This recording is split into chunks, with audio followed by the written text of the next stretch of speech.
રંગીલા રાજકોટમાં અસામાજિક તત્વો કાયદો અને વ્યવસ્થાને પડકાર ફેંકી રહ્યા હોય તેવા દ્રશ્યો સામે આવ્યા છે।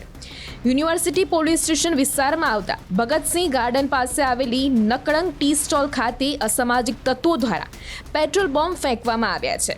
સમગ્ર મામલે ટી સ્ટોલના સંચાલકે પોલીસ સ્ટેશનમાં ફરિયાદ નોંધાવતા પોલીસે સમગ્ર મામલે વધુ તપાસ હાથ ધરી છે।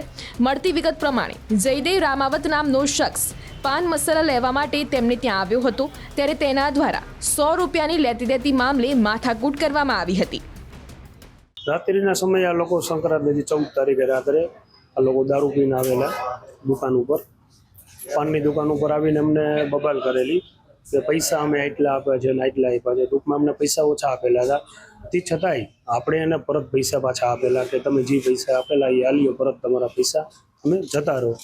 પણ એ લોકો એ કોઈ સ્વીકારવા તૈયાર નહોતા અને એ લોકો પીધેલી હાલતમાં એટલા હતા કે એને કોઈ ખબર નહોતી, ભાનમાં નહોતા કે બસ અમારે પૈસા પાછા નહીં લેવા, તમને લોકોને મારવા હે, છરીઓના ગોદા મારી દેવા હે। આવાર તો મારવાની ગણતરીમાં આવેલા, પછી અહીંથી જતા રહ્યા એ લોકો, પછી પરત પાછા આવેલા, પેટ્રોલના શીશામાં પેટ્રોલ નાખીને બોમ્બ બનાવીને ઘા કરેલા। જે વિડીયો આવેલા ઓલરેડી તમે જોયેલા હશે કે જે ત્યાં કોઈ હાજર કોઈ માણા નહોતું, તો કરી માણાને બહુ ઈજા થાય એવું હતું। આવા અવારનવાર બનાવો બનતા હોય છે, તમારી શું માંગ છે પોલીસ સામે? આપણી પોલીસ સામે એ માંગ છે કે આમનું સરઘસ કઢાય ને આમને એવી કડક સજા દેવી જોઈએ, બીજી વાર એને ખબર પડી જોઈએ પબ્લિકની ખોટી ક્યાંય કોઈ જનતાની ખોટી સરી કરાય નહીં।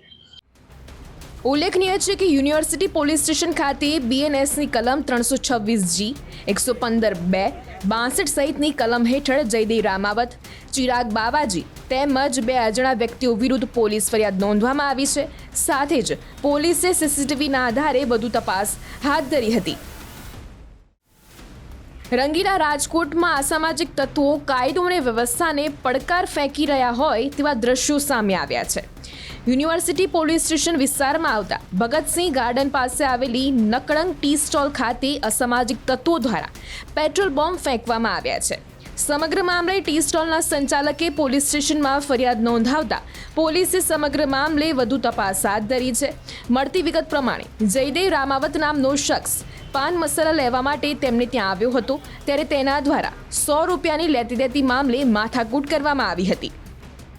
રાત્રિના સમયે આ લોકો સંક્રાંતિ 14 તારીખે રાત્રે આ લોકો દારૂ પીને આવેલા દુકાન ઉપર, પાનની દુકાન ઉપર આવીને અમને બબાલ કરેલી કે પૈસા અમે આટલા આપ્યા છે ને આટલા આપ્યા છે। ટૂંકમાં અમને પૈસા ઓછા આપેલા હતા, તે છતાંય આપણે એને પરત પૈસા પાછા આપેલા કે તમે જે પૈસા આપેલા એ આલ્યો પરત, તમારા પૈસા અમે જતા રહો। પણ એ લોકો એ કોઈ સ્વીકારવા તૈયાર નહોતા અને એ લોકો પીધેલી હાલતમાં એટલા હતા કે એને કોઈ ખબર નહોતી, ભાનમાં નહોતા કે બસ અમારે પૈસા પાછા નહીં લેવા, તમને લોકોને મારવા હે, છરીઓના ગોદા મારી દેવા હે। આવાર તો મારવાની ગણતરીમાં આવેલા, પછી અહીંથી જતા રહ્યા એ લોકો, પછી પરત પાછા આવેલા, પેટ્રોલના શીશામાં પેટ્રોલ નાખીને બોમ્બ બનાવીને ઘા કરેલા। જે વિડીયો આવેલા ઓલરેડી તમે જોયેલા હશે કે જે ત્યાં કોઈ હાજર કોઈ માણા નહોતું, તો કરી માણાને બહુ ઈજા થાય એવું હતું। આવા અવારનવાર બનાવો બનતા હોય છે, તમારી શું માંગ છે પોલીસ સામે? આપણી પોલીસ સામે એ માંગ છે કે આમનું સરઘસ કઢાય ને આમને એવી કડક સજા દેવી જોઈએ, બીજી વાર એને ખબર પડી જોઈએ પબ્લિકની ખોટી ક્યાંય કોઈ જનતાની ખોટી સરી કરાય નહીં। ઉલ્લેખનીય છે કે યુનિવર્સિટી પોલીસ સ્ટેશન ખાતે બીએનએસની કલમ 326G, 115(2), 62 સહિતની કલમ હેઠળ જયદેવ રામાવત, ચિરાગ બાવાજી તેમજ 2 અજાણ્યા વ્યક્તિઓ વિરુદ્ધ પોલીસ ફરિયાદ નોંધવામાં આવી છે। સાથે જ પોલીસે સીસીટીવીના આધારે વધુ તપાસ હાથ ધરી હતી।